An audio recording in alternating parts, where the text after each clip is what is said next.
जय हिंद छात्रों, target education में आप लोगों का हार्दिक स्वागत है। आज हम आप लोगों के लिए लेकर आए हैं साइंस का प्रैक्टिस सेट 3। तो आज भी आप लोग कॉपी कलम लेकर बैठिए और इन सवालों का जवाब देकर आप अपनी तैयारी की जांच करें कि आपकी तैयारी कैसी है, और मुझे कमेंट करके बताइए कि आप कितने अंक प्राप्त किए हैं। हम पूरी कोशिश करेंगे कि आपकी तैयारी और अच्छी तरीके से हो। अगर अभी तक आप मेरे इस चैनल को सब्सक्राइब नहीं किए हैं तो जल्द से सब्सक्राइब कर लें ताकि मेरी वीडियो आप तक आसानी से पहुंच सके। तो आइए शुरू करते हैं आज का पहला क्वेश्चन। आज का पहला क्वेश्चन है, सामान्य नेत्र के लिए दूर बिंदु क्या है? Option A 25 metre, B 25 centimetre, C 25 millimetre, D अनंत। आप इसका आंसर बताइएगा। इसका आंसर क्या होगा? इसका आंसर है ऑप्शन डी यानी अनंत। प्रश्न संख्या 2, स्पेक्ट्रम में किस रंग की किरण का झुकाव अधिक होता है? ऑप्शन ए लाल, बी हरा, सी बैगनी, डी पीला। इसका सही आंसर होगा ऑप्शन सी यानी कि बैगनी। जी हाँ, स्पेक्ट्रम में बैगनी रंग का झुकाव काफ़ी ज़्यादा होता है, क्योंकि स्पेक्ट्रम में जो कलर जो रहता है वो सबसे नीचे रहता है बैगनी। बैगनी रहता है सबसे नीचे, उसके बाद रहता है नीला, उसके बाद रहता है आसमानी, उसके बाद हरा, उसके बाद पीला, उसके बाद नारंगी और सबसे ऊपर रहता है लाल। तो लाल का झुकाव जो है सबसे कम होता है और सबसे अधिक झुकाव बैगनी का होता है। प्रश्न संख्या 3, स्पेक्ट्रम प्राप्त करने के लिए किसका प्रयोग किया जाता है? बहुत इंपॉर्टेंट क्वेश्चन है। स्पेक्ट्रम प्राप्त करने के लिए किसका प्रयोग किया जाता है? ऑप्शन ए उत्तल लेंस, बी अवतल लेंस, सी कांच की सिल्ली और डी प्रिज्म। इसका आंसर आप लोग नोट कर लीजिए क्या है। इसका आंसर है ऑप्शन डी प्रिज्म। प्रश्न संख्या 4, मानव नेत्र वस्तु का प्रतिबिंब निम्न में से किस भाग पर बनाता है? मानव नेत्र वस्तु का प्रतिबिंब निम्न में से किस भाग पर बनाता है? Option A cornea, B iris, C retina, D पुतली। इसका सही आंसर होगा ऑप्शन सी रेटिना। रेटिना को ही हम लोग दृष्टि पटल कहते हैं। नेक्स्ट क्वेश्चन 5 नंबर का, आँख निम्न में से किस किस तरह व्यवहार करती है? ऑप्शन ए अवतल दर्पण, बी उत्तल लेंस, सी समतल दर्पण और डी अवतल लेंस। इसका सही आंसर बताइएगा। इसका सही आंसर होगा ऑप्शन बी यानी उत्तल लेंस। जी हाँ, आँख जो है उत्तल लेंस की तरह व्यवहार करती है। प्रश्न संख्या 6,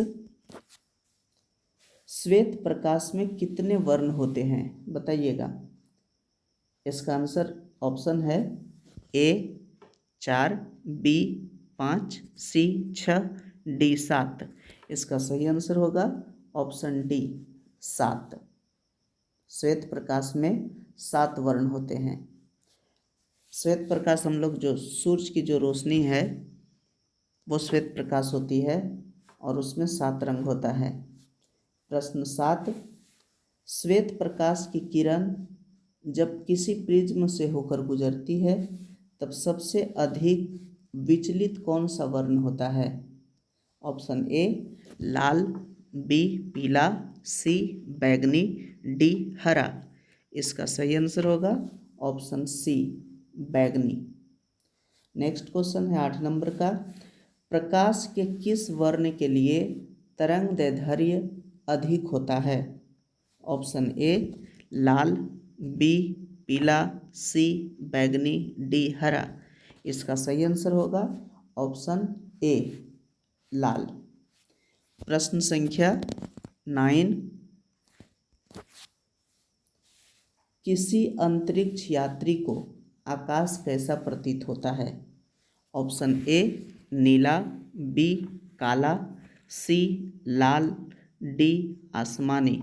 तो इसका सही आंसर होगा, बताइएगा। इसका सही आंसर होगा ऑप्शन बी यानी काला। जी हाँ, किसी भी अंतरिक्ष यात्री को आकाश काला दिखता है। प्रश्न संख्या 10, नेत्र में प्रवेश करने वाली प्रकाश की मात्रा को नियंत्रित करती है कौन? ऑप्शन ए पुतली, बी कॉर्निया, सी रेटिना, डी परितारिका। इसका सही आंसर होगा ऑप्शन ए पुतली। प्रश्न संख्या 11, निम्नलिखित में से कौन उपधातु है? उपधातु। Option A zinc, B Ca यानी कैल्शियम, ऑप्शन सी Ge यानी germanium, option D C means carbon. इसका सही आंसर होगा ऑप्शन सी यानी जर्मेनियम। जी हाँ, जर्मेनियम जो है उपधातु है। प्रश्न संख्या 12, निम्न में से कौन सा पदार्थ ऑक्सीजन से संयोग नहीं करता है? ऑप्शन ए तांबा, बी सोना, सी जिंक, डी पोटासियम। इसका सही आंसर बताइएगा। इसका सही आंसर होगा ऑप्शन बी यानी सोना। जी हाँ, सोना जो है ऑक्सीजन के साथ संयोग नहीं करता है। प्रश्न संख्या 13, शुद्ध सोना कितने कैरेट का होता है? Option A 20, B 22, C 24, D 26। इसका सही आंसर होगा ऑप्शन सी यानी 24 कैरेट। जी हाँ, शुद्ध सोना जो होता है वो 24 कैरेट का होता है, और जो हम लोग आभूषण जो बनवाते हैं वो 24 कैरेट का नहीं होता है, क्योंकि अगर 24 कैरेट के सोना से अगर आभूषण बनाया जाएगा तो वो काफ़ी नरम होगा, जिससे कि वो सही से आकार उसका हम लोग नहीं दे सकते हैं, वो काफ़ी नॉर्मल होगा। लेकिन उसको हार्ड करने के लिए उसमें तांबा या पीतल मिलाया जाता है। तो शुद्ध सोना का जो कैरेट होता है 24 कैरेट का होता है। नेक्स्ट प्रश्न 14, कौन सा अधातु कमरे के ताप पर द्रव होता है? ऑप्शन ए पारा, बी ब्रोमीन, सी तांबा, डी एल्यूमिनियम। इसका सही आंसर होगा ऑप्शन बी यानी ब्रोमीन। जी हाँ, ब्रोमीन जो है कमरे के ताप पर द्रव अवस्था में होता है। कमरे के ताप पर तो पारा भी द्रव अवस्था में रहता है, लेकिन पारा जो है वो अधातु नहीं है, पारा धातु है। अगर धातु पूछेगा तो उसका आंसर पारा होगा, लेकिन यहाँ अधातु कह रहा है इसलिए इसका आंसर ब्रोमीन होगा। प्रश्न 15, टीन और सीसा से कौन सा मिश्र धातु बनता है? Option A solder, B steel, C gunmetal, D उपधातु। इसका सही आंसर होगा ऑप्शन ए सोल्डर। नेक्स्ट प्रश्न है 16 नंबर का। 16, सल्फाइड अयस्कों का सांद्रण किया जाता है किस विधि द्वारा? सल्फाइड अयस्कों का सांद्रण किस विधि द्वारा किया जाता है? ऑप्शन ए हाथ से चुनकर, बी निछालन द्वारा, सी फेन प्लवन द्वारा, डी निस्तापन द्वारा। इसका आंसर तो आप लोग को पता चल गया होगा। इसका आंसर है ऑप्शन सी यानी फेन प्लवन द्वारा। जी हाँ, सल्फाइड अयस्कों का जो सांद्रण किया जाता है वो फेन प्लवन विधि द्वारा किया जाता है। प्रश्न 17, सोना निम्नलिखित में से किस द्रव में घुल जाता है? ऑप्शन ए अम्लराज में, बी सांद्र H2SO4 में, सी सांद्र HNO3 में, और डी इनमें से सभी में। इसका सही आंसर होगा ऑप्शन ए यानी अम्लराज में। जी हाँ, अम्लराज में जो है वो सोना घुल जाता है। नेक्स्ट प्रश्न 18 नंबर का, अमलगम एक मिश्र धातु है जिसमें कौन सा धातु हमेशा रहता है? Option A copper, B silver, C पारा, डी सोना। तो इसका सही आंसर होगा ऑप्शन सी पारा। जी हाँ, पारा ऐसा धातु है कि जो किसी भी अगर धातु के साथ मिल जाता है तो उसको अमलगम कहा जाता है, इसलिए इसका सही आंसर होगा पारा। नेक्स्ट प्रश्न 19 नंबर का,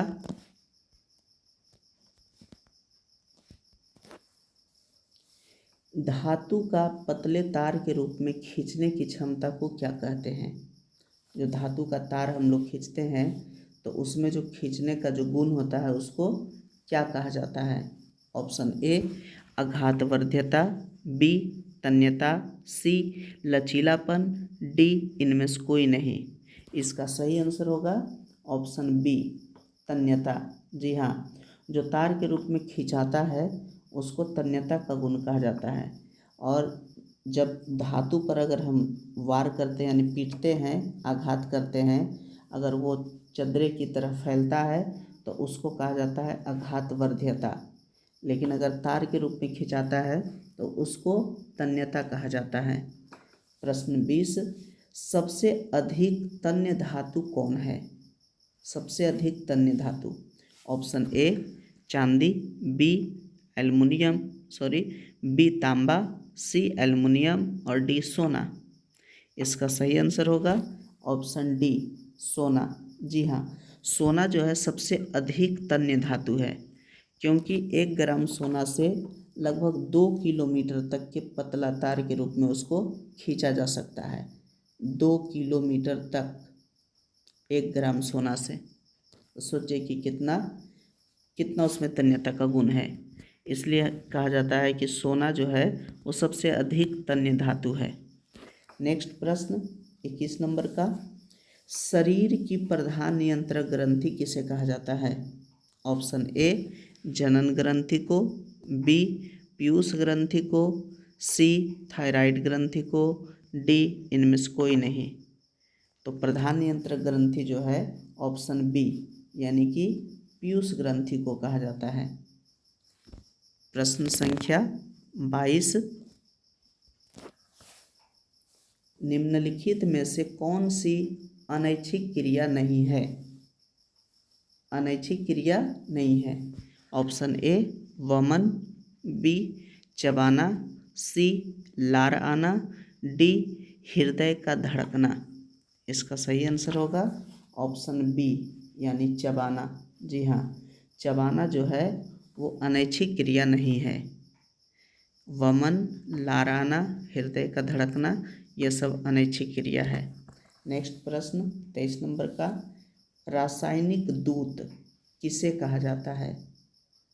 ऑप्शन ए उद्दीपक को, बी पाचक रस को, सी हार्मोन को, डी आवेग को। इसका सही आंसर होगा ऑप्शन सी यानी हार्मोन को। रासायनिक दूत जो है हार्मोन को कहा जाता है। प्रश्न 24, स्त्रियों में यौवनारंभ के लक्षण क्या है? ऑप्शन ए स्तनों में वृद्धि, बी नितंबों का उभरना, सी रज्जोधर्म का प्रारंभ, डी इनमें से सभी। इसका सही आंसर होगा ऑप्शन डी यानी इनमें से सभी। प्रश्न 25, मानव में नर जनन ग्रंथि क्या कहलाता है? ऑप्शन ए वृषण, बी अधिवृषण, सी शुक्राशय, डी शुक्र जनन नलिका। इसका सही आंसर होगा ऑप्शन ए वृषण। जी हाँ, मानव में नर जनन ग्रंथि जो है वो वृषण होता है। आप इसमें कितने नंबर प्राप्त किए हैं इस सेट में, इसे आप कमेंट करके ज़रूर बताइएगा। हम पूरी कोशिश करेंगे कि आपकी तैयारी अच्छी तरीके से हो। अगर वीडियो अच्छा लगे तो लाइक, शेयर तथा कमेंट ज़रूर कीजिएगा। वीडियो देखने के लिए धन्यवाद।